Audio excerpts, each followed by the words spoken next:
Bonjour à tous, voici aujourd'hui une très belle histoire, pleine de morale.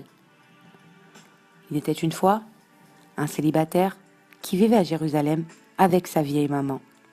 Il lui était difficile de trouver une épouse, car il mettait toujours comme condition que sa mère habite avec le futur couple. Peu de jeunes filles acceptèrent de le rencontrer du fait de cette condition préalable.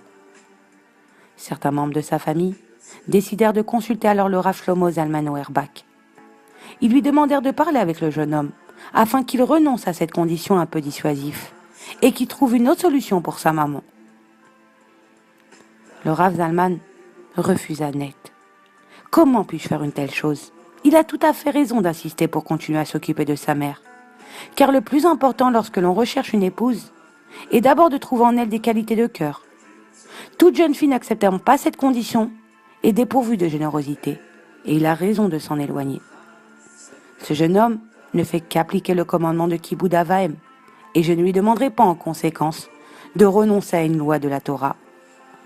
De plus, si j'agissais dans le sens que vous souhaitez, ce jeune homme aura du ressentiment envers son épouse pour l'avoir obligée à renoncer à s'occuper de sa mère. Quelques mois plus tard, le Rav Auerbach apprit que le jeune homme avait enfin trouvé la perle rare. Le Rav rendit visite au jeune homme pour lui souhaiter un chaleureux Mazal Tov. Il lui dit: « Tu es sûr des qualités de ton épouse, et surtout de son chesed, de sa bonté. Grâce à cette mitzvah que tu respectes si bien, tu as fait un bon choix. Ta vie auprès de cette jeune femme sera merveilleuse. Il faudra maintenant trouver une solution pour ta mère. » Le jeune homme trouva dans l'immeuble où il habitait une petite chambre pour sa maman.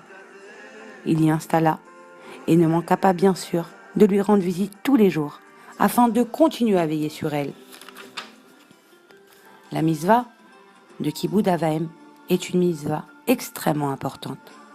Celui qui l'accomplit parfaitement sera doublement récompensé, ici et dans le monde futur. La Torah elle-même dans les 10 commandements précise la récompense, en affirmant qu'elle rallonge la vie et procure du bien.